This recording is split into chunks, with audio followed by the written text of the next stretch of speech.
أعوذ بالله من الشيطان الرجيم بسم الله الرحمن الرحيم بسم الله وبحمده السلام عليكم ورحمة الله تعالى وبركاته الحمد لله والصلاة والسلام على أشرف الأنبياء والمرسلين سيدنا محمد وعلى آله وصحبه أجمعين اللهم اغفر لأمة سيدنا محمد صلى الله عليه وسلم وفرج عن أمة سيدنا محمد صلى الله عليه وسلم وارحم أمة سيدنا محمد صلى الله عليه وسلم وألف بين قلوب أمة سيدنا محمد صلى الله عليه وسلم لما تحب وترضاه وافتح لنا فتوح العارفين بك بحق سيدنا محمد صلى الله عليه وسلم سبحانك لا علم لنا إلا ما علمتنا إنك أنت العليم الحكيم ولا حول ولا قوة إلا بالله العلي العظيم وصلى الله على سيدنا محمد وعلى آله وصحبه وسلم walhamdulillahi rabbil alamin.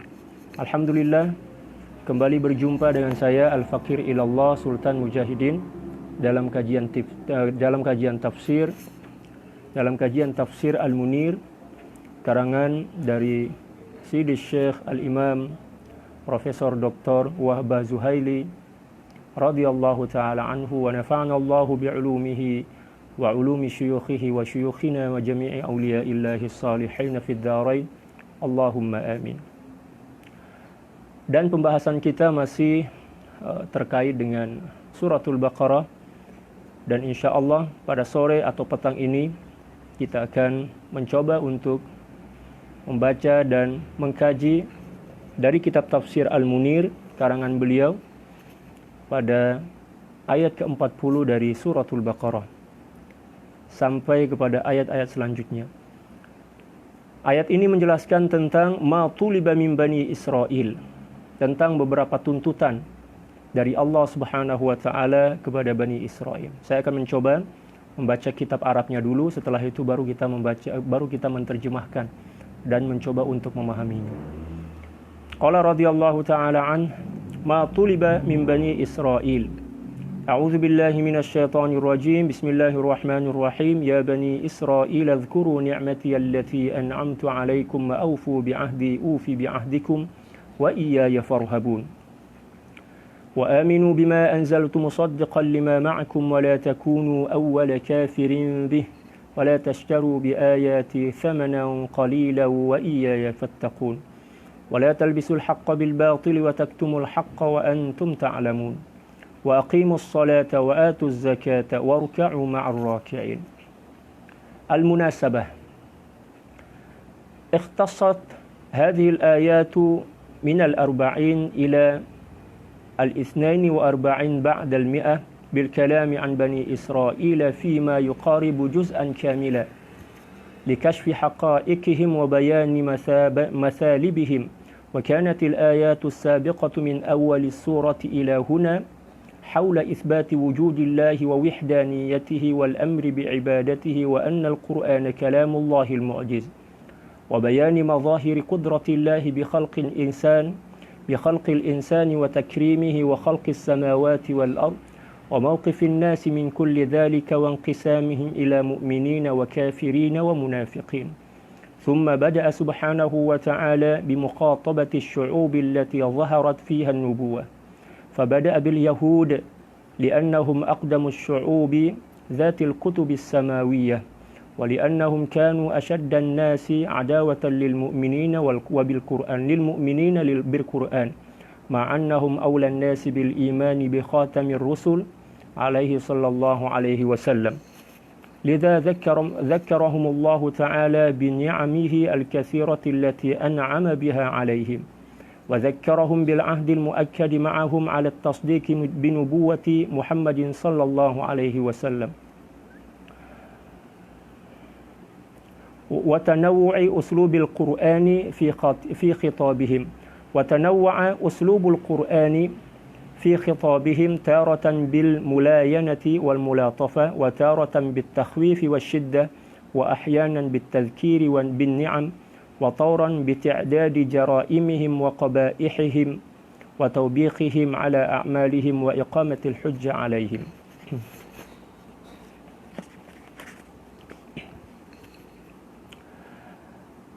Beberapa tuntutan ke atas Bani Israel. Ya, kita tadi telah membaca beberapa ayat dari mulai ayat ke-40 sampai ayat ke-43 dan terjemahan bebasnya, "Hai Bani Israel, ingatlah akan nikmat yang telah aku atau Allah Subhanahu wa taala anugerahkan kepada kalian." Dalam ayat ini Allah Subhanahu wa taala mencoba untuk menarik perhatian, demikian juga mencoba untuk mengingatkan kembali Bani Israel tentang berbagai jenis nikmat yang telah Allah Subhanahu wa taala anugerahkan kepada mereka. Lalu kata Allah Subhanahu wa taala, "Dan penuhilah janji kalian kepadaku." Setelah Allah Subhanahu wa taala mengingatkan mereka tentang berbagai jenis nikmat yang telah anugerahkan kepada mereka, maka Allah Subhanahu wa taala meminta pertanggungjawaban, demikian juga meminta atau menuntut kewajiban mereka atas nikmat tersebut. Di antaranya adalah dengan menunaikan janji-janji yang telah Allah Subhanahu wa taala ambil dari mereka dalam kitab mereka. Kata Allah, "Dan penuhilah janji kalian kepadaku. Kelak aku akan penuhi janjiku kepada kalian." Sebagai balasan yang kedua setelah Allah Subhanahu wa taala memberikan nikmat tanpa ada sebab, setelah itu Allah Subhanahu wa taala menuntut mereka untuk mensyukuri nikmat tersebut, maka kembali lagi Allah Subhanahu wa taala akan memberikan balasan nikmat yang lebih dari nikmat yang telah diberikan sebelum itu. "Dan hanya kepada aku kalian semua harus takut dan tunduk." Kembali lagi Allah Subhanahu wa taala mengingatkan mereka, setelah kami berikan nikmat tanpa adanya sebab dan permintaan dari kalian, maka kewajiban kalian adalah bersyukur dan menunaikan janji. Apabila kalian bersyukur dan menunaikan janji, maka kami akan kembali lagi memberikan nikmat, kata Allah Subhanahu wa taala, membalas kebaikan kalian. Tetapi ingat, setelah kalian mendapat balasan, demikian juga mendapatkan jenis nikmat yang kedua, maka kalian harus ingat bahwa kewajiban kalian adalah senantiasa tunduk dan takut hanya kepada Allah Subhanahu wa taala. Ayat ke-41, Allah Subhanahu wa taala berfirman, "Berimanlah kamu semua kepada Al-Qur'an." Pada ayat ini Allah Subhanahu wa taala kembali memerintahkan mereka untuk beriman kepada Al-Qur'an yang telah dijanjikan oleh Allah Subhanahu wa taala dalam kitab Taurat mereka. Yang mana satu di antara janji dan penjelasan Allah Subhanahu wa taala di dalam kitab tersebut bahwa di akhir zaman nanti akan lahir seorang nabi penutup yang membawa Al-Qur'an, yang membawa kitab Allah Subhanahu wa taala sebagai penyempurna, demikian juga yang membatalkan kitab-kitab sebelumnya. "Berimanlah kamu kepada Al-Qur'an yang telah aku turunkan, yang membenarkan kitab Taurat yang ada pada kalian."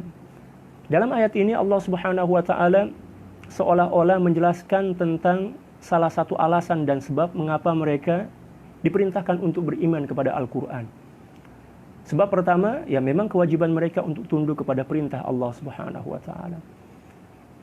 Alasan yang kedua, seolah-olah Allah Subhanahu wa taala kembali mengingatkan kepada mereka bahwa Al-Qur'an itu merupakan kitab samawi yang membenarkan apa yang telah ada dalam kitab Taurat sebelum ditahrif atau sebelum diselewengkan oleh mereka. "Dan janganlah pula kamu jual beli ayat-ayatku dengan harga yang murah, dan hanya kepada aku kamu harus bertakwa." Ya. Dalam ayat ini juga Allah Subhanahu wa taala mengingatkan mereka agar mereka tidak menggunakan ayat-ayat yang ada dalam Taurat, ya, dalam kitab mereka untuk dijadikan sebagai alat tukar untuk mendapatkan dunia, demikian juga popularitas, demikian juga pengaruh, demikian juga yang lainnya. Seolah-olah Allah Subhanahu wa taala telah menjelaskan dan telah mewanti-wanti mereka bahwa suatu saat nanti pasti mereka akan melakukan penyelewengan itu.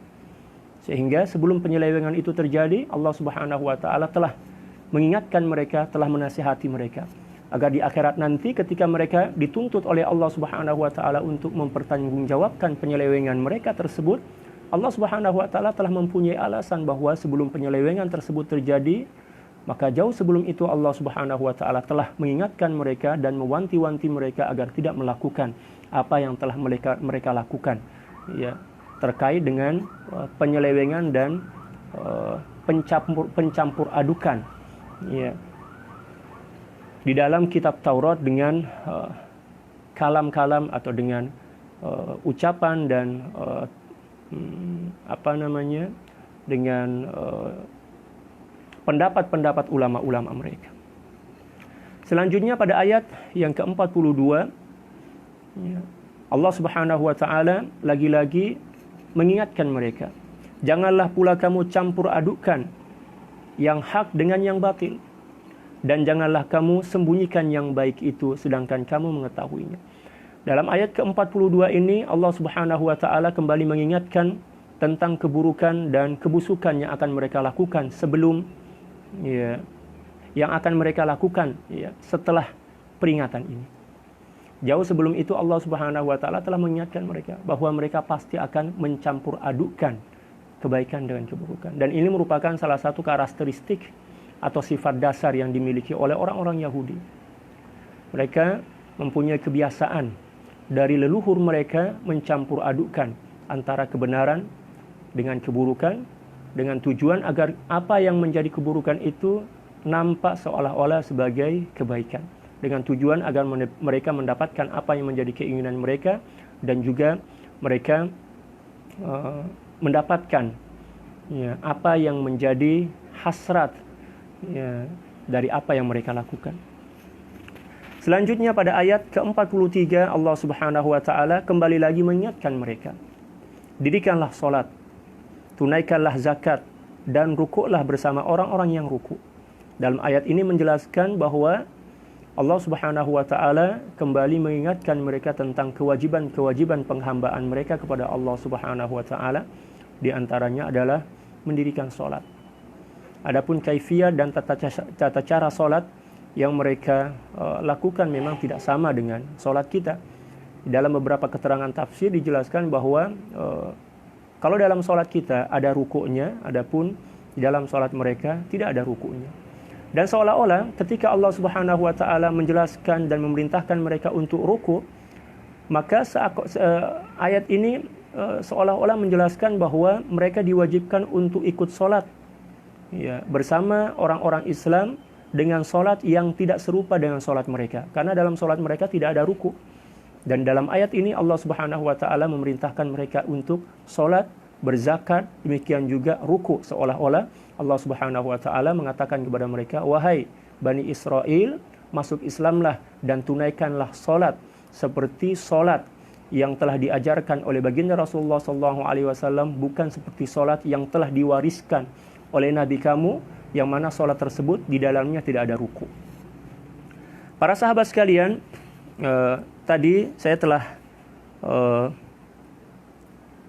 membaca kitab aslinya, ya, Al-Munasabah, dan kita tidak akan membaca seluruh kitab dan penjelasan dari tafsir Al-Muniri ini karena memang cukup dan sangat luas. Maka tadi saya telah membaca tentang Al-Munasabah dan sekarang kita mencoba untuk menerjemahkannya. Kaitan ayat dengan ayat sebelumnya. Ya, sekarang Al-Imam Dr. Wahbah Zuhaili mencoba untuk menjelaskan tentang korelasi atau hubung kait, ya, antara ayat-ayat ini dengan ayat-ayat sebelumnya. Namun sebelum itu saya minta maaf kepada para sahabat sekalian, terutama dari Indonesia, karena dalam kajian tafsir ini saya akan mencampur antara bahasa Indonesia demikian juga bahasa Melayu, karena memang banyak juga sahabat-sahabat kita dari dan saudara-saudara kita orang-orang Melayu yang mengikuti kajian tafsir ini. Mohon maaf ya. Kaitan ayat dengan ayat sebelumnya. Ayat-ayat 40 hingga 142 dalam suratul Baqarah ini, kata beliau, ialah jumlah ayat yang hampir berjumlah 1 juz penuh, ya, khusus memperbincangkan atau menceritakan, menjelaskan tentang keadaan Bani Israel.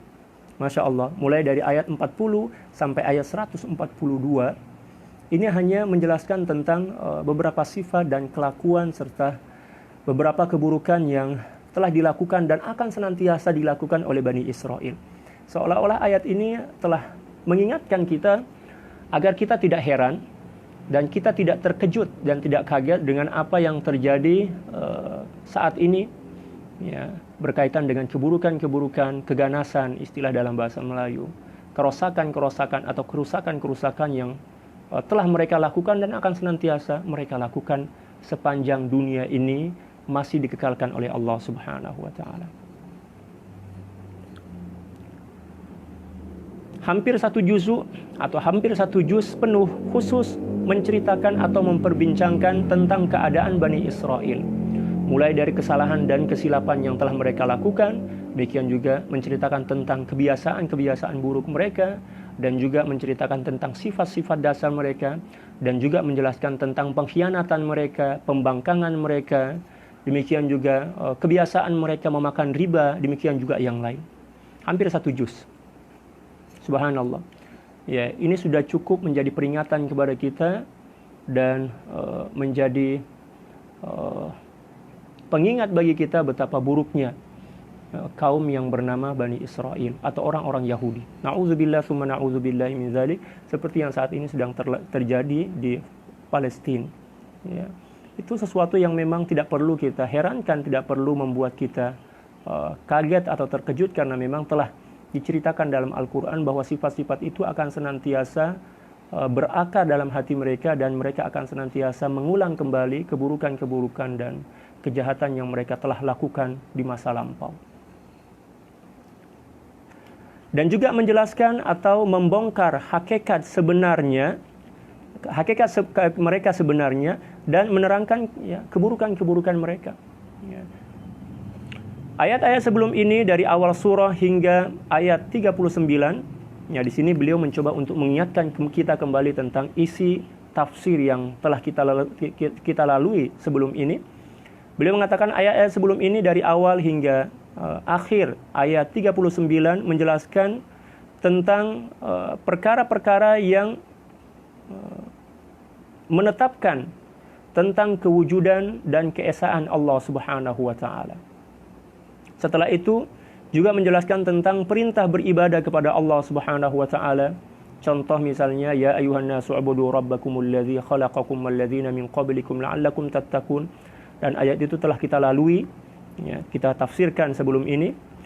Demikian juga bahwa bahwa Al-Qur'an adalah kalamullah, zalikal kitabu la raiba fi, ya, yang mu'jiz atau tidak dapat ditandingi. Bahwa Allah Subhanahu wa taala Maha Kuasa untuk menciptakan dan memuliakan manusia, menjadikan langit dan bumi. Huwallazi khalaqalakum ma fil ardi jami'a. Itu kan ayatnya. Dan sikap manusia terhadap perkara-perkara tersebut, baik yang mukmin, demikian juga orang-orang kafir maupun orang-orang munafik. Allah Subhanahu wa taala juga telah menjelaskan tentang perbedaan antara orang-orang yang beriman, demikian juga orang-orang munafik dan juga orang-orang kafir. Kemudian Allah Subhanahu wa taala mengajukan firman-Nya kepada kaum-kaum yang pernah diutus nabi di kalangan mereka.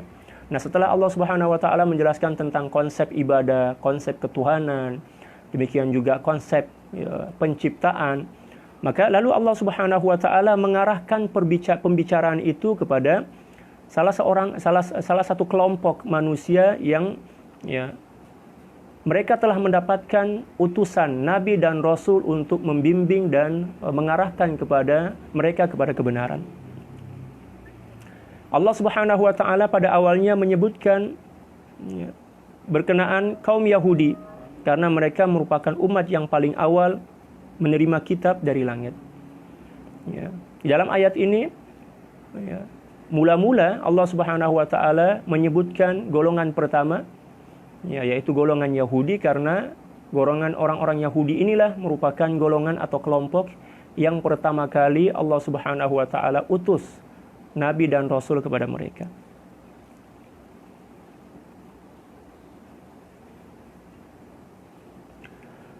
Bahkan merupakan musuh terhadap orang-orang mukmin dan juga Al-Quran. Ya. Mereka bukan hanya sebatas kelompok pertama yang mendapatkan utusan Nabi dan Rasul dari Allah Subhanahu wa taala yang lengkap dengan kitab, akan tetapi mereka juga merupakan kelompok pertama, golongan pertama yang mengingkari kebenaran Al-Quran dan juga memusuhi orang-orang beriman.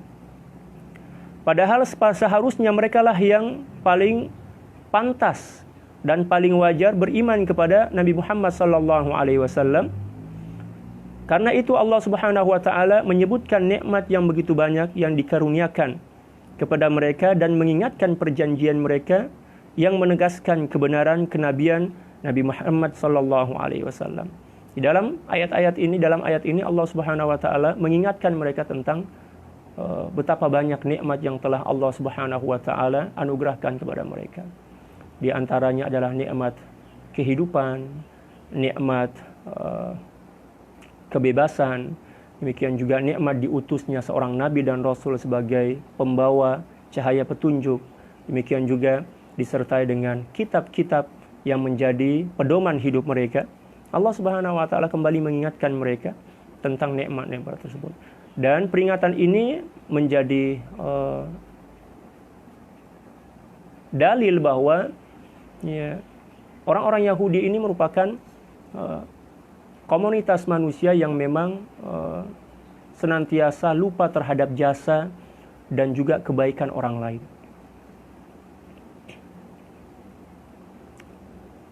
Terdapat berbagai jenis uslub Al-Quran yang mengajukan kepada Bani Israel, yang diajukan kepada Bani Israel. Di dalam Al-Quran ini banyak cara Allah Subhanahu wa taala membujuk, demikian juga mengajak Bani Israel atau orang-orang Yahudi ini untuk mengarahkan mereka kembali kepada kebenaran. Berbagai macam cara Allah Subhanahu wa taala lakukan agar mereka kembali kepada jalan benar. Ada kalanya dengan berlemah lembut. Ada kalanya dengan berlemah lembut Allah Subhanahu wa taala ingatkan mereka, nasihati mereka, mengajak mereka untuk kembali ke jalan yang benar dengan lemah lembut. Bil mulayanah. Wal mulatafah di dalam kitab yang telah kita baca tadi. Bil mulayana wal mulatafah. Demikian juga terkadang-kadang dengan ancaman dan menakut-nakuti.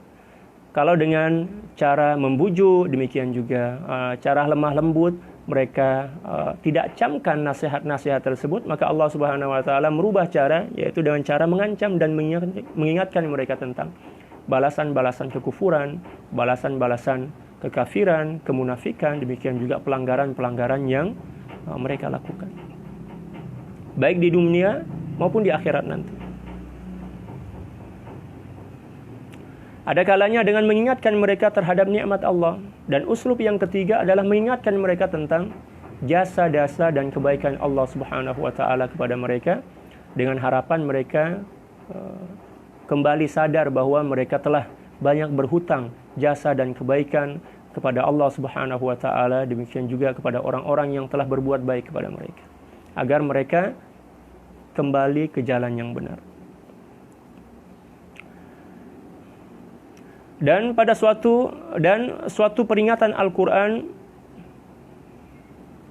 juga menjelaskan tentang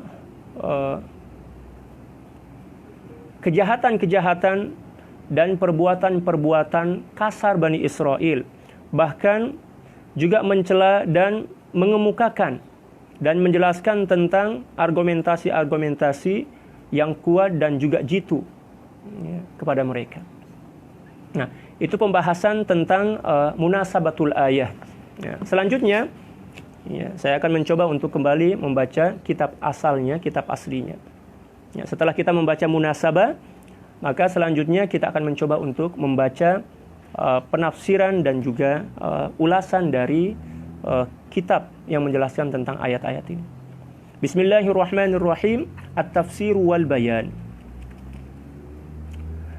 Ya auladan nabiy salih Ya'qub, kunu mithla abikum fi ittiba'il haqqi wa tafakkaru bin ni'ami allati an'ama Allahu biha ala abaikum min al-inja'i min fir'aun wa tadlilil ghamami washkuru Allah ala ni'amihi bimtithali awamirihi wa ita'atihi wa awfu bima 'ahadtum alayhi min al-imani billahi wa rusulihi duna tafriqin wa bi khassatin Muhammadin khatamin nabiyyin sallallahu alaihi wasallam. Uwaffi bi'ahdi lakum fid dunya wal akhirah bitamkini lakum fil ardil muqaddasati fi zamanihim wa raf'i sya'nihim wa tawsi'i wa raf'i sya'nikum wa tawsi'i masyi'atikum ya ma'isyatikum wa nasrikum ala a'daikum wa tawfiris sa'adati lakum fil akhirah. Nah, di sini kita akan mencoba untuk membaca tentang penafsiran dan ulasan tentang ayat-ayat yang telah kita baca munasabahnya tadi. Ya. Kita mencoba untuk menerjemahkannya. Wahai anak Allah, wahai anak Nabi Allah yang mulia, yang soleh, yaitu Nabi Yakub. Dan Nabi Yakub ini merupakan anak dari Nabi Ishak. Manakala Nabi Ishak merupakan salah seorang dari anak Nabi Ibrahim. Bermakna Nabi Yakub ini merupakan keponakan atau anak saudara dari Sayyidina Ismail. Ya. Jadilah kamu seperti ayah kalian dalam mengikuti kebenaran. Nah, di sini Allah Subhanahu wa taala kembali mengajak orang-orang Yahudi atau anak keturunan dan cucu dari Nabi Yakub untuk menjadikan moyang mereka yaitu Nabi Ibrahim dan Nabi Ishak sebagai panutan, sebagai contoh tauladan ya, dalam mengikuti dan melakukan kebenaran. Kenali dan hargailah nikmat Allah Subhanahu wa taala yang Allah keruniakan kepada nenek moyang kalian setelah mereka diajak untuk kembali mengikuti jejak langkah nenek moyang mereka. Maka Allah Subhanahu wa taala juga kembali mengingatkan mereka tentang berbagai macam jenis anugerah dan nikmat yang telah Allah Subhanahu wa taala anugerahkan kepada kakek mereka, kepada nenek moyang mereka.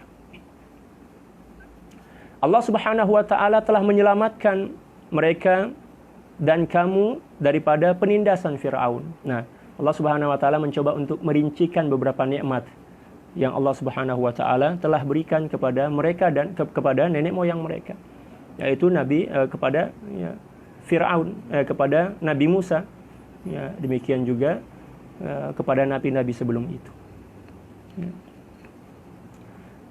Di antara nikmat itu adalah Allah Subhanahu wa taala telah menyelamatkan Firaun yang merupakan nenek moyang mereka dari kehancuran dan kejahatan, menyelamatkan Nabi Musa, yang merupakan nenek moyang mereka dari penindasan, demikian juga keburukan dan kejahatan Firaun bersama tentara-tentaranya. Allah menjadikan awan menaungi kamu. Allah Subhanahu wa taala telah menundukkan awan untuk senantiasa menaungi mereka sehingga mereka tidak tersengat oleh panasnya mentari. Oleh karena itu, bersyukurlah kepada Allah Subhanahu wa taala atas segala nikmat yang diberikannya, dengan mematuhi suruhannya dan menaatinya. Nah, cara kita bersyukur kepada Allah Subhanahu wa taala adalah dengan cara tunduk dan patuh kepada perintah-perintahnya dan menjauhkan diri dari apa yang telah dilarang oleh Allah Subhanahu wa taala. Bersyukur itu bukan hanya dengan lisan, bukan hanya dengan mengaku, akan tetapi bersyukur itu lebih kepada pembuktian ketundukan, kepatuhan kepada Allah Subhanahu wa taala. Lalu Allah Subhanahu wa taala menyampaikan kepada mereka, penuhilah janji kamu kepada Allah Subhanahu wa taala dengan cara beriman kepada Allah Subhanahu wa taala dan rasulnya, yaitu baginda Rasulullah sallallahu alaihi wasallam. Jadi syarat mereka untuk boleh masuk sebagai bagian dari golongan orang-orang yang beriman setelah kenabian baginda Rasulullah sallallahu alaihi wasallam di zaman itu adalah beriman kepada baginda Rasulullah sallallahu alaihi wasallam dan juga mengiyakan atau membenarkan Al-Quran sebagai kitab suci bagi umat Islam.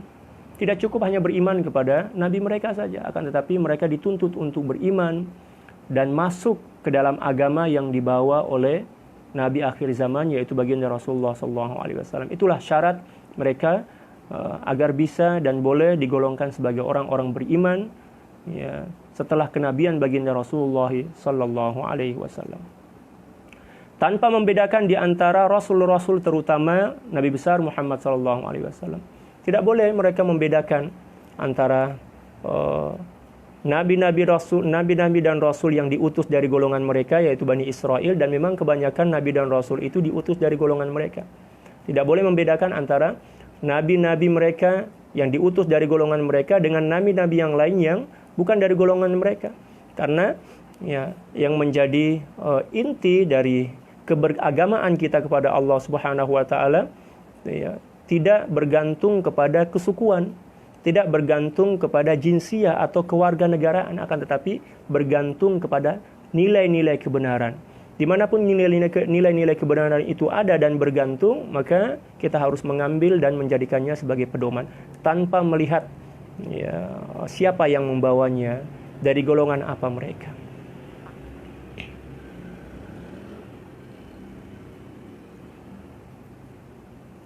Tanpa membeda-bedakan di antara nabi-nabi dan rasul, terutama Nabi besar Muhammad sallallahu alaihi wasallam. Baik di dunia, ya, selanjutnya mohon maaf. Ya. Selanjutnya beliau mengatakan, niscaya Allah Subhanahu wa taala menunaikan janjinya terhadap kamu. Jadi, mereka sekarang sedang menagih janji-janji Allah Subhanahu wa taala dalam Al-Qur'an, dalam Taurat. Bahwa di dalam Taurat itu Allah Subhanahu wa taala telah menjanjikan kepada mereka ya, akan mengangkat derajat mereka, akan memberikan kehidupan yang damai, demikian juga melimpahkan kasih sayang, demikian juga nikmat dan anugerah. Akan tetapi mereka lupa atau sengaja melupakan syarat dari tertunaikannya janji-janji Allah Subhanahu wa taala tersebut, yaitu dengan syarat dengan cara beriman kepada baginda Rasulullah sallallahu alaihi wasallam dan juga mengikuti isi kandungan Al-Qur'an dan tidak membeda-bedakan antara nabi-nabi Allah Subhanahu wa taala. Itu sebagai syarat kan. Niscaya Allah Subhanahu wa taala menunaikan janjinya terhadap kalian baik di dunia demikian juga di akhirat. Allah Subhanahu wa taala akan memberikan kekuasaan pemerintahan kepada kamu ya, di bumi, yaitu di Palestina. Memang telah dijanjikan oleh Allah Subhanahu wa taala dalam Al-Qur'an. Ya, akan tetapi syarat-syarat tertunaikannya janji itu mereka tidak lakukan. Ya, tetapi mereka berusaha dengan tipu daya mereka, dengan kejahatan dan kebusukan mereka untuk menguasai Palestina. Dan mereka tidak akan pernah mampu menguasainya. Karena syarat mereka bisa dan mampu menguasai Palestina sebagai negara mereka adalah mereka harus masuk ke agama Islam, beriman kepada baginda Rasulullah, menunaikan janji-janji mereka, demikian juga beriman kepada Al-Quran. Allah tinggikan martabat kamu. Satu di antara janji Allah Subhanahu wa taala yang digantungkan kepada syarat ya, adalah meninggikan martabat mereka, memuliakan mereka. Ya. Demikian juga memberikan kesenangan hidup, menenangkan mereka, mengatasi musuh-musuh serta memberikan kebahagiaan kepada mereka di dunia dan akhirat. Itulah janji-janji Allah Subhanahu wa taala yang telah dijanjikan kepada Bani Israel atau orang-orang Yahudi dengan syarat-syarat yang telah ditentukan oleh Allah Subhanahu wa taala.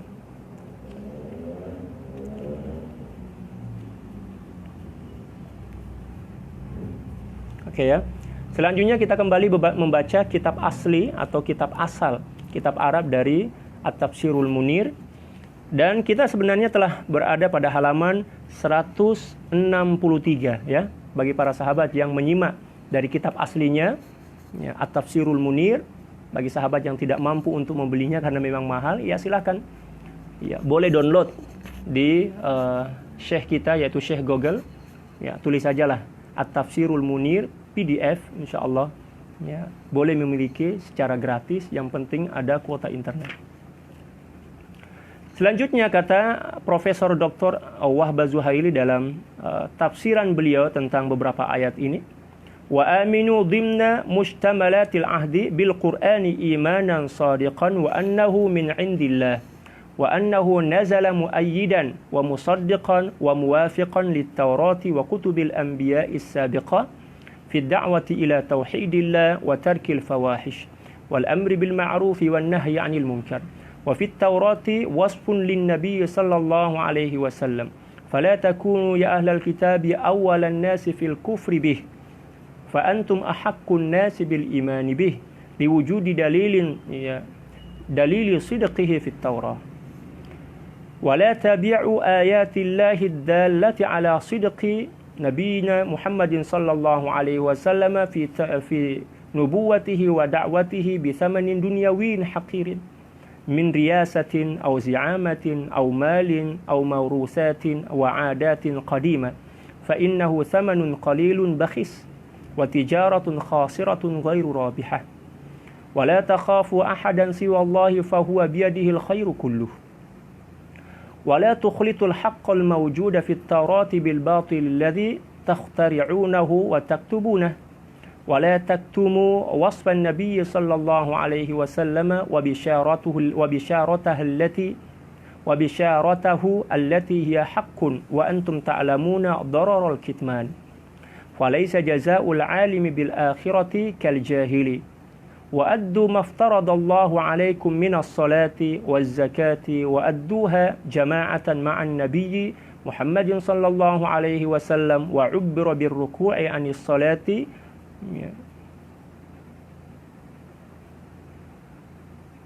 liyub'idahum an salatihimul qadimati allati la ruku'a fiha.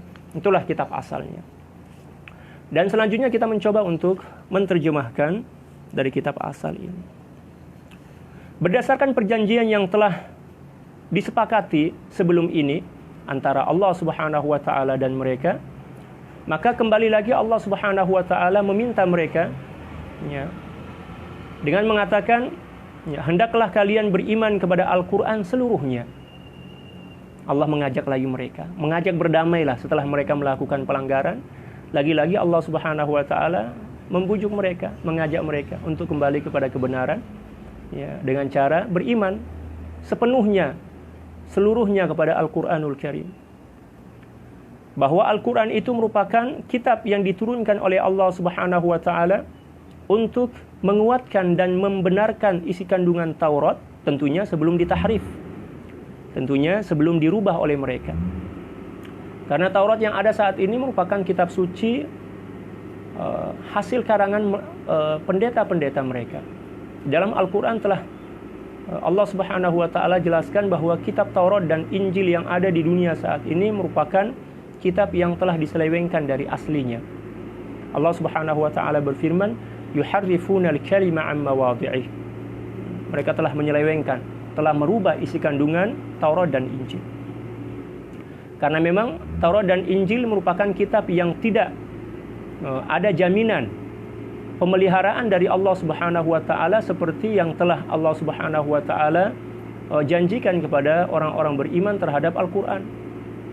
Adapun Al-Qur'an, sehebat apapun usaha mereka, sekuat apapun mereka mencoba untuk merubah atau menyelewengkan, baik atau sama ada dengan cara menambah atau mengurangi isi kandungan Al-Quran, mereka tidak akan pernah mampu, karena pasti akan dibongkar oleh Allah Subhanahu wa taala sesuai dengan janji Allah Subhanahu wa taala yang telah disebutkan dalam Al-Quran, inna nahnu nazzalna dzikra wa inna lahu lahafizun. Sesungguhnya kamilah yang telah menurunkan Al-Quran dan kami jugalah yang akan senantiasa menjaganya sampai bila-bila masa.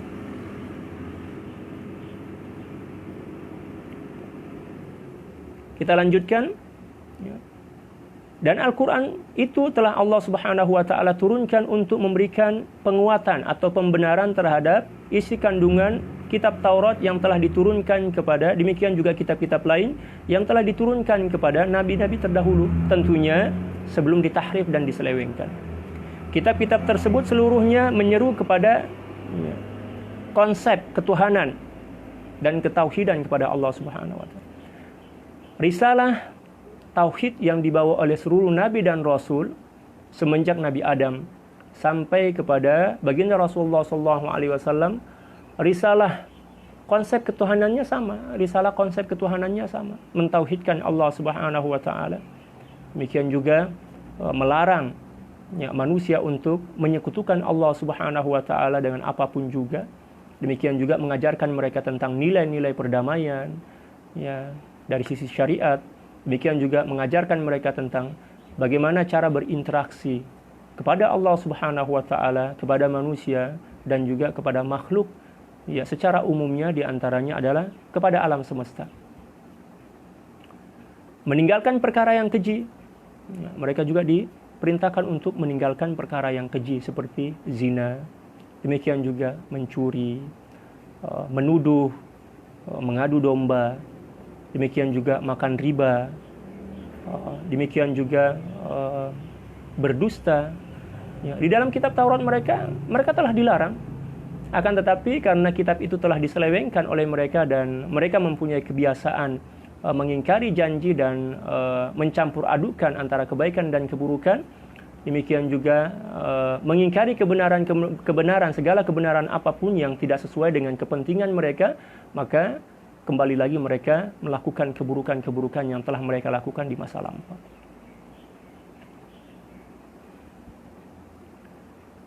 Demikian juga salah satu perintah yang Allah Subhanahu wa taala telah tegaskan kepada mereka dalam kitab Taurat adalah beramal ma'ruf nahi munkar.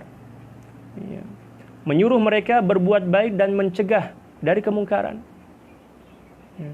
Akan tetapi apa yang terjadi? Justru merekalah yang mengajak manusia, membimbing dan membiayai manusia untuk melakukan penyelewengan dan kemungkaran. Oleh karena itu Allah Subhanahu wa taala melaknat mereka. Dalam Al-Qur'an telah dijelaskan lu'ina Bani Israil ala lisani Dawud wa Isa bin Maryam. Dzalika bima dalam Al-Qur'an. Mereka telah dilaknat oleh Allah Subhanahu wa taala melalui lisan nabi-nabi mereka. Di antara laknat itu disebabkan karena mereka tidak beramal ma'ruf nahi munkar. Na'udzubillah tsumma na'udzubillah. Bahkan yang lebih parah dari itu, justru merekalah yang menjadi pelopor dari kemungkaran tersebut.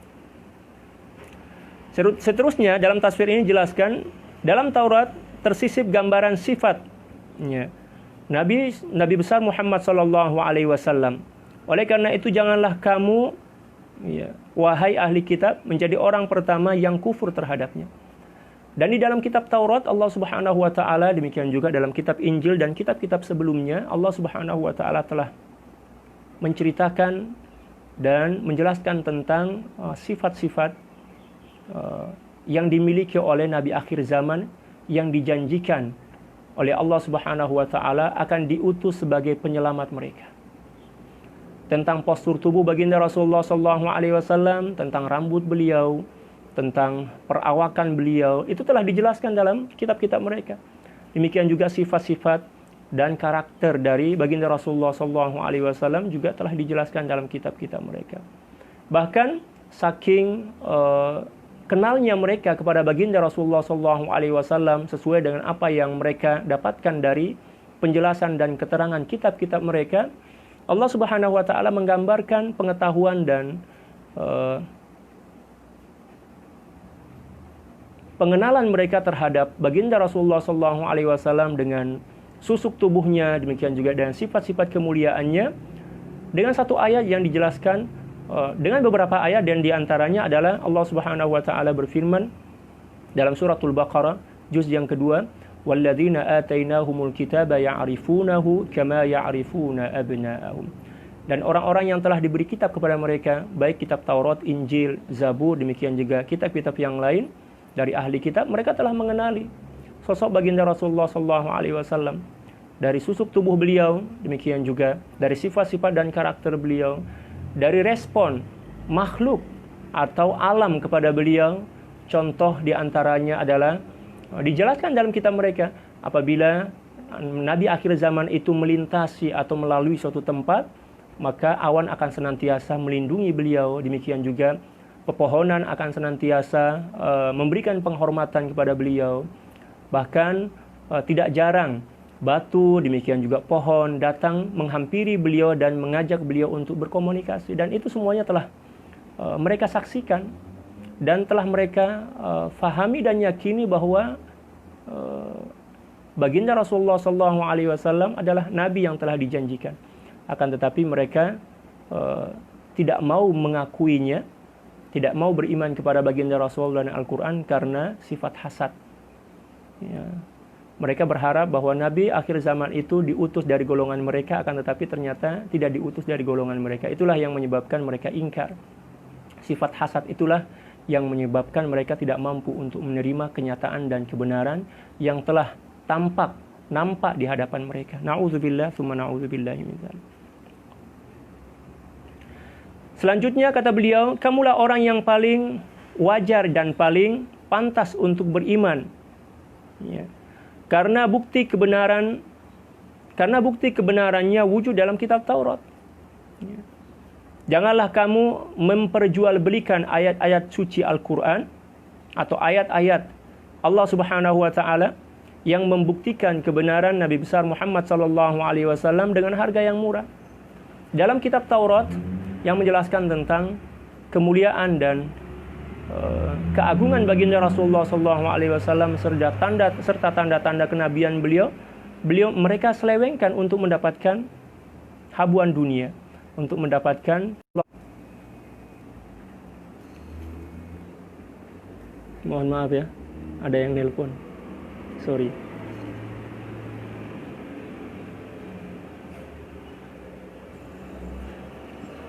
Allahu Akbar. Janganlah kamu memperjualbelikan ayat-ayat suci Allah Subhanahu wa taala yang membuktikan tentang kebenaran Nabi besar Muhammad sallallahu alaihi wasallam dengan harga yang murah untuk mendapatkan kemewahan dunia yang tidak seberapa dibandingkan dengan apa yang mereka lakukan, apa yang mereka jual, yaitu ayat-ayat Al-Qur'an, ayat-ayat suci Allah Subhanahu wa taala dalam kitab-kitab sebelum Al-Qur'an.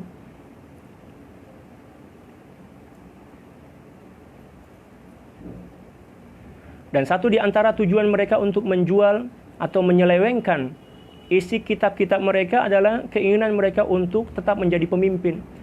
Jadi berdasarkan tafsir ini, seolah-olah Al-Imam Dr. Wahbah Zuhaili ingin mengatakan kepada kita, berdasarkan kajian beliau tentang ayat ini, bahwa yang menjadi atau melatar belakangi penyelewengan atau pentahrifan kitab-kitab mereka adalah ambisi untuk menjadi pemimpin. Allahu Akbar. Itulah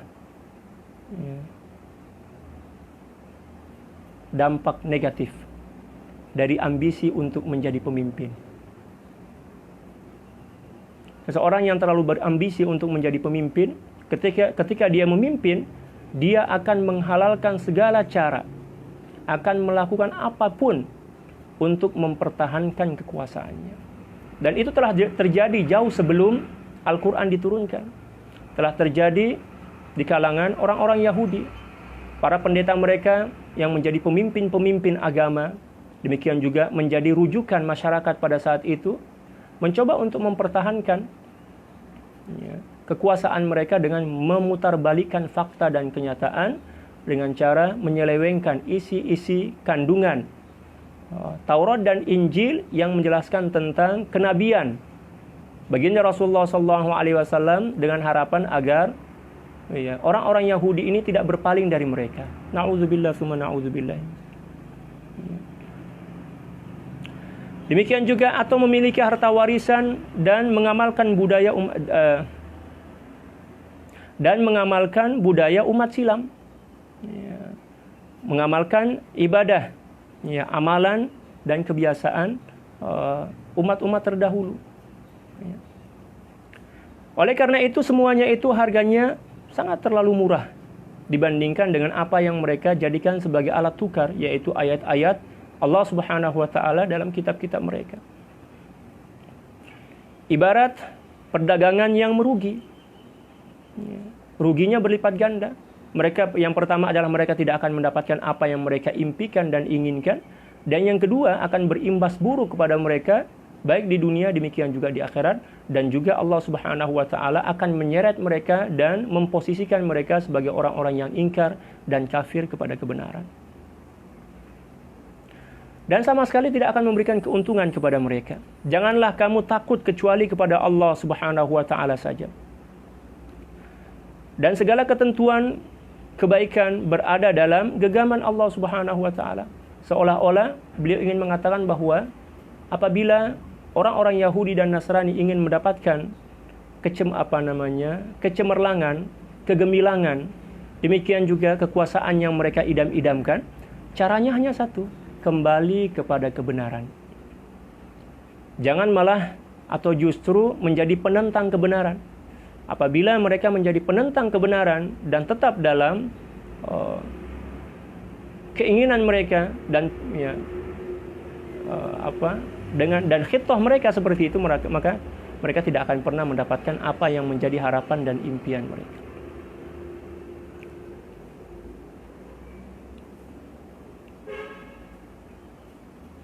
Segala ketentuan kebaikan berada di dalam genggaman Allah Subhanahu wa taala, dan janganlah kalian mencampur adukan kebenaran yang ada dalam kitab Taurat dengan kebatilan yang kamu sengaja mengada-ngadakannya.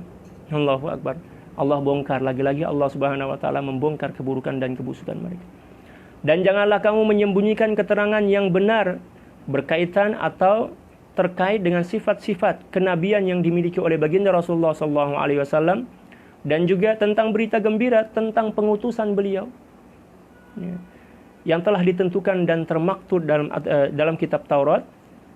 Sedangkan kalian tahu bencana dan malapetaka yang akan ditimpakan oleh Allah Subhanahu wa taala akibat melanggar dan tidak tunduk kepada apa yang telah menjadi ketentuan Allah Subhanahu wa taala. Balasan serta hukuman terhadap orang-orang yang mengetahui tidak sama dengan hukuman terhadap orang-orang yang tidak mengetahui tentang kenyataan. Mereka telah mengetahui tentang kebenaran tersebut, akan tetapi mereka mengingkarinya. Mereka akan mendapatkan hukuman dari Allah Subhanahu wa taala, yang mana kadar hukuman atau beban hukuman itu tidak sama dan tidak serupa dengan hukuman yang dilakukan, yang diberikan kepada orang-orang yang melakukan pengingkaran atas dasar ketidaktahuan. Seolah-olah ayat ini menunjuk khusus kepada pendeta-pendeta orang-orang Yahudi. Khusus kepada pendeta-pendeta orang-orang Yahudi yang telah mentahrif, yang telah menyelewengkan Taurat. Selanjutnya Allah Subhanahu wa taala kembali memerintahkan mereka, meminta mereka untuk menunaikan kewajiban-kewajiban penghambaan mereka kepada Allah Subhanahu wa taala, baik sesuai dengan apa yang telah termaktub dalam kitab Taurat yang menjadi pegangan mereka walaupun telah diselewengkan, demikian juga kitab Injil, maupun perintah-perintah tentang ibadah yang telah termaktub dalam Al-Quran yang telah diperintahkan kepada mereka untuk mengimaninya. Lalu tunaikanlah kewajiban salat, zakat, demikian juga ibadah-ibadah fardu yang lain yang telah dibebankan dan diwajibkan kepada kalian. Lakukanlah salat secara berjamaah bersama Nabi besar Muhammad sallallahu alaihi wasallam. Di dalam ayat ini Allah Subhanahu wa taala sengaja menyebut kata ruku'. Wa aqimus shalah wa atuz zakah warka'u ma'ar raki'in. Tujuannya apa? Maksudnya adalah agar mereka memahami bahwa perintah untuk sholat yang ada dan dibebankan kepada mereka bukan sholat dengan tata cara yang telah diwariskan oleh nabi-nabi mereka terdahulu. Karena dalam tata cara dan ritual sholat mereka, di dalamnya tidak ada ruku. Dan dalam perintah sholat, dalam ayat ini kepada mereka, Allah Subhanahu wa ta'ala menyebut kata ruku. Itu memberikan pengertian kepada mereka bahwa yang dimaksud dengan sholat adalah sholat yang tidak serupa dengan sholat yang telah diwariskan oleh Nabi Musa, demikian juga nabi-nabi mereka terdahulu.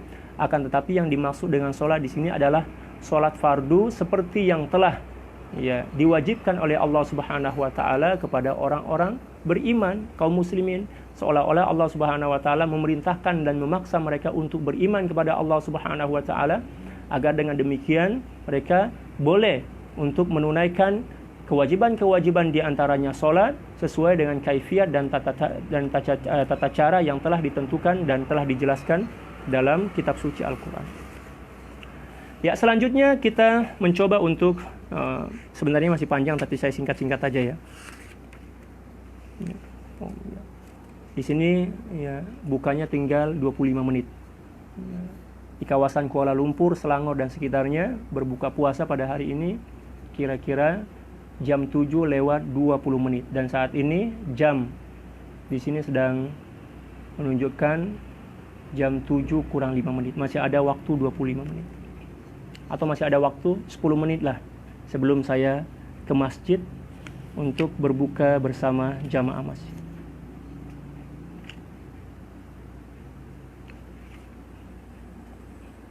Boleh ya? Oke, selanjutnya ya, kita akan membaca fiqhul hayati awil ahkam, dan kita akan membaca secara singkat dan ringkas saja. Walaupun sebenarnya lumayan. Ya. Fiqhul hayati awil ahkam arsyadatil ayatu ila ahkamin katsiratin fil aqidati wal akhlaq wal ibadati wal hayatil khassati wal ammati fa aujabat 'ala al yahudi awalan alla yaghfulu an ni'amillahi allati an'ama Allahu biha 'alaihim wa alla yatanasawha. Wa ni'matu huna ismu jinsin mufradatun bima'na al-jam'. Qala Allah Ta'ala wa in ta'uddu ni'matallahi la tuhsuha. Wa min ni'amihi 'alaihim an anjahum min ali fir'aun wa ja'ala minhum anbiya wa anzala 'alaihimul manna was-salwa wa fajjara lahum minal hajaril ma'a wastawda'ahumut tawrata allati fiha sifatu Muhammadin sallallahu alaihi wasallam wa na'tuhu wa risalatuhu wa ni'amu 'alal aba'i ni'amun 'alal abna li'annahum yushrafuna bi syarafi abaihim wa kanatin ni'amu sababan fi baqaihim wat tadhkiru bi kathratin ni'ami yujibul haya'a an izharil mukhalafati wa yujibu 'idhamal ma'siyah wa yastad'il imana bi Muhammadin wa bil Qur'an wa alzamahumul wafa'a bil 'ahdi wa huwa 'amun fi jami'i awamirihi ta'ala wa nawahi wa wasaya wa yadkhulu fi dhalika al iman bi Muhammadin sallallahu alaihi wasallam alladhi dhukira fit Taurati wa ghairiha fa idza waffau bi'uhudihim wa fillahi lahum ahduhum wa huwa ayyudkhilahumul jannata ala sabilit tafadduli wal in'am. Masya Allah. Kita coba untuk menerjemahkan apa yang telah kita baca tadi. Fiqhul hayati awil ahkam. Ayat ini menjelaskan tentang beberapa pedoman hidup, demikian juga beberapa hukum. Ya. Ayat-ayat di atas telah menjelaskan dan memaparkan banyak sekali hukum-hukum dan juga peraturan tentang ibadah, tentang akidah, tentang akhlak, demikian juga tata cara kehidupan, ya, tata cara hidup, cara hidup lah istilah kita. Baik yang bersifat individu atau perseorangan maupun yang bersifat sosial, bermasyarakat, kemasyarakatan. Ayat-ayat tersebut juga mengingatkan golongan Yahudi agar tidak melupakan nikmat Allah Subhanahu wa taala yang telah banyak diberikan kepada mereka. Allah Subhanahu wa taala berfirman, "Wa in ta'uddu ni'matallahi la tuhsuha."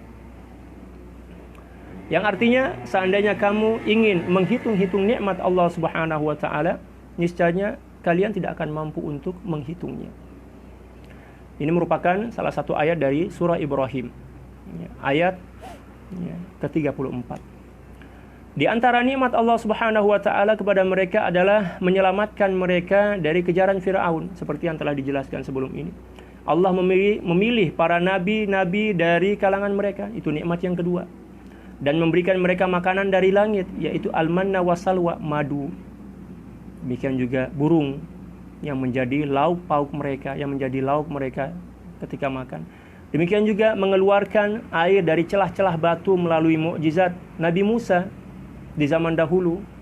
Allah Subhanahu wa taala mencoba untuk mengingatkan kembali nikmat-nikmat yang telah dianugerahkan kepada mereka.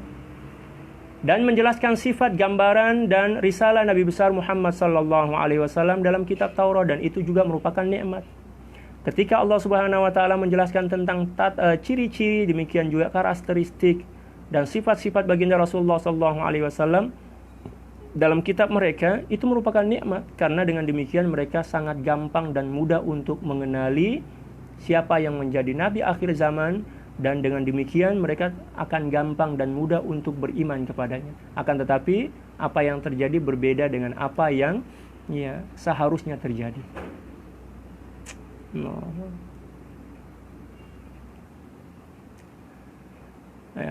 Dan nikmat yang diberikan kepada nenek moyang mereka juga merupakan nikmat terhadap mereka, karena imbasnya pun akan mereka nikmati.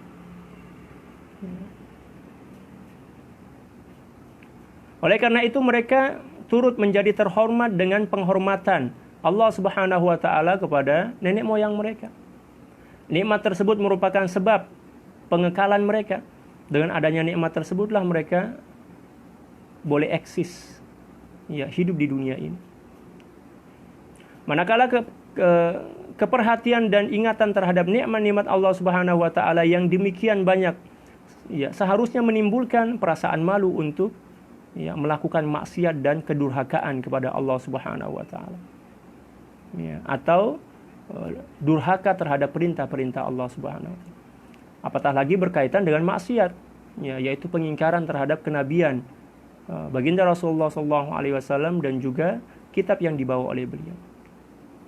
Ini semua sewajarnya, ya, memotivasi mereka dan mendorong mereka untuk semakin yakin kepada baginda Rasulullah SAW, demikian juga ajaran yang dibawanya. Akan tetapi apa yang terjadi, justru mereka malah mengingkari ajaran-ajaran yang dibawa oleh baginda Rasulullah sallallahu alaihi wasallam.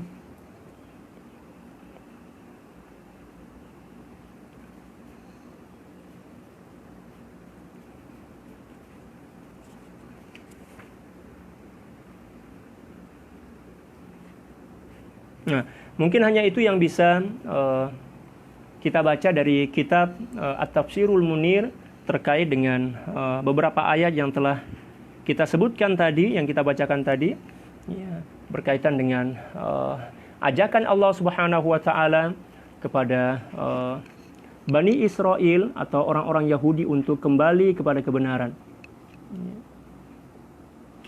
Dan ini merupakan peringatan juga bagi kita bahwa apabila kita tidak membenarkan, tidak mengikuti dan juga tidak mempertahankan dan memperjuangkan apa yang telah digagas oleh baginda Rasulullah SAW dari ajaran Islam, dan apabila kita jauh menyeleweng, demikian juga tidak pandai berterima kasih dan bersyukur terhadap nikmat yang telah dianugerahkan oleh Allah Subhanahu wa taala, maka tidak mustahil apa yang terjadi pada dan ditimpakan oleh Allah Subhanahu wa taala kepada orang-orang Yahudi, baik di zaman Nabi Musa, demikian juga Nabi Harun, ya, demikian juga di zaman Nabi Yakub dan Nabi Yusuf, demikian juga nabi-nabi Bani Israel yang lain, akan ditimpakan juga oleh Allah Subhanahu wa taala kepada umat baginda Rasulullah sallallahu alaihi wasallam, dan mungkin lebih parah dibandingkan itu, ya, apabila mereka tidak patuh dan juga tidak mempertahankan serta memperjuangkan dan juga mengamalkan ajaran-ajaran baginda Rasulullah sallallahu alaihi wasallam. Demikian juga apabila mereka mengingkari dan mencoba untuk melakukan penyelewengan terhadap kitab suci Al-Qur'an. Oleh karena itu, di dalam beberapa surah Allah Subhanahu wa taala senantiasa kembali mengulang kisah tentang Bani Israel bersama nabi-nabi mereka. Satu di antara tujuannya adalah mewanti-wanti kita, mengingatkan kita agar apa yang telah terjadi di kalangan Bani Israel yang menyebabkan kehancuran dan kehinaan serta laknat yang menimpa mereka tidak terjadi pada umat baginda Rasulullah SAW, dengan syarat mereka senantiasa tunduk dan patuh serta senantiasa menjaga warisan-warisan ajaran dari baginda Rasulullah SAW. Jadi itu merupakan bentuk iktibar atau ibrah, pengajaran bagi kita agar kita tidak mengikuti jejak langkah buruk mereka. Na'udzubillah tsumma na'udzubillahi min dzalik. Berkaitan dengan apa yang sedang terjadi di bumi Palestina saat ini, tentang usaha mereka untuk merebut Masjidil Aqsa, yakinlah bahwa mereka tidak akan pernah berhasil. Karena memang dalam beberapa ayat dalam Al-Quran telah dijelaskan bahwa mereka akan mampu menjadikan kota suci, ya, Palestina sebagai negara mereka, sebagai tanah air mereka, dengan syarat mereka kembali kepada kebenaran. Itu sudah dijelaskan dalam tafsir tadi dan juga dijelaskan dalam ayat-ayat yang lain. Ya, selagi mereka masih bersekukuh ya, mempertahankan keburukan dan kebusukan serta kejahatan mereka dengan cara menindas, merampas, menteror, demikian juga menyebarkan ketakutan dan fitnah, maka mereka tidak akan pernah mampu berhasil dan berjaya untuk mewujudkan apa yang menjadi impian dan harapan mereka. Di antaranya adalah menguasai Masjidil Aqsa, demikian juga menduduki Palestina seutuhnya. Oleh karena itu, walaupun demikian, maka merupakan kewajiban kita untuk mempertahankan, demikian juga untuk membela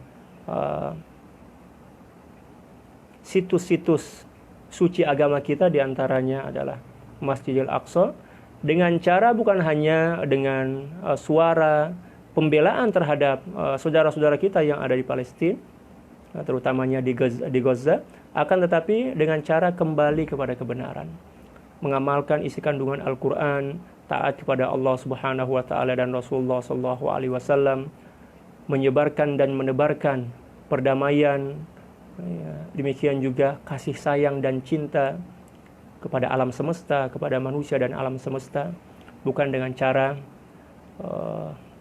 mengeluarkan ucapan atau ujaran-ujaran kebencian yang malah atau justru menyebabkan orang-orang Yahudi itu semakin kuat.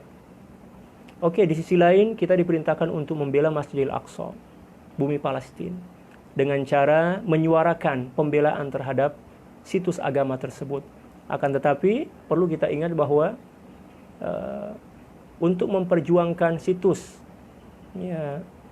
agama kita, yaitu Masjidil Aqsa, bukan hanya dengan suara dan pembelaan melalui media sosial, demikian juga dengan artikel-artikel.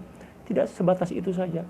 Lebih dari itu, ya, untuk mempertahankan apa yang menjadi hak kita, maka yang terpenting saat ini dan yang paling ampuh, cara yang paling ampuh untuk mempertahankannya adalah dengan kembali kepada ajaran ya, yang telah diwariskan oleh baginda Rasulullah SAW, kembali mengajak masyarakat kita umat Islam untuk menunaikan sholat berjamaah, memakmurkan masjid-masjid dan majelis ta'lim, demikian juga mengajak mereka untuk kembali kepada Allah Subhanahu wa Ta'ala, menyemarakkan majelis ilmu, demikian juga majelis zikir seperti yang telah diwariskan oleh para ulama-ulama kita, dan juga menyebarkan serta menebarkan ya, kedamaian kepada umat manusia dan alam semesta secara umum, dan juga mencoba untuk memberikan penjelasan yang benar dengan cara yang baik tentang Islam kepada orang lain, bukan dengan cara memaksa, bukan dengan cara menghina, mencaci maki, mempersalahkan orang lain,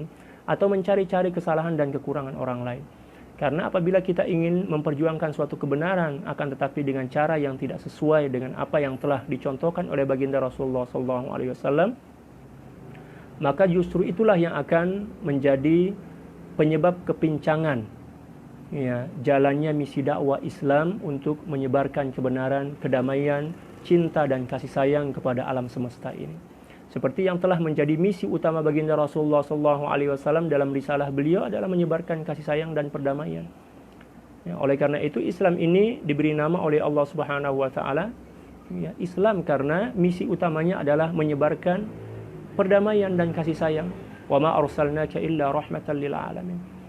Dan oleh karena itu saya mengajak kepada kita semua untuk tetap memperjuangkan hak kita ya, Masjidil Aqsa, akan tetapi bukan hanya dengan tulisan dan lisan kita, akan tetapi dengan pembuktian kembalinya kita kepada nilai-nilai keislaman yang telah diwariskan dan diajarkan oleh baginda Rasulullah SAW.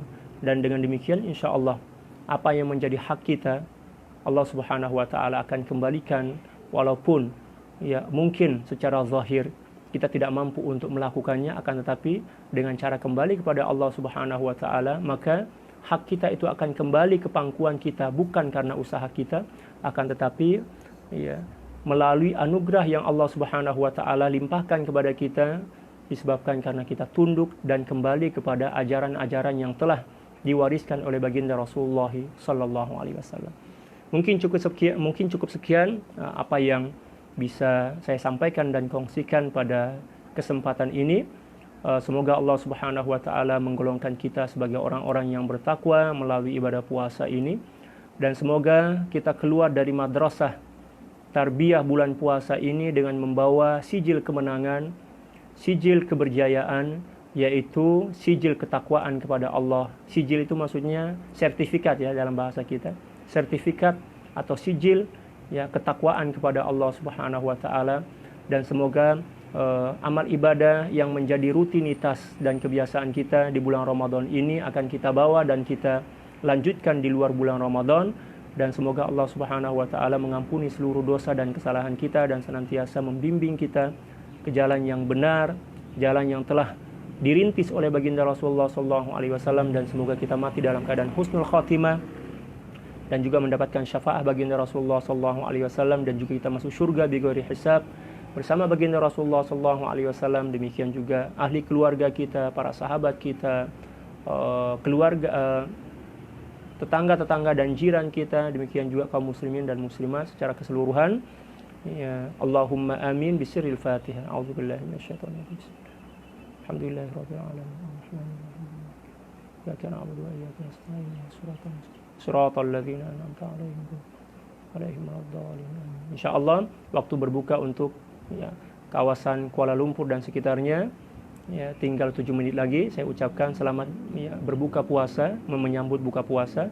Semoga puasa kita mewariskan nilai takwa kepada Allah Subhanahu wa taala. Sekian dari saya, mohon maaf atas kesilapan dan kesalahan. Wallahul muwaffiq wal hadi ila sabilir rasyad wal afu minkum. Tsumma assalamu alaikum warahmatullahi taala wabarakatuh.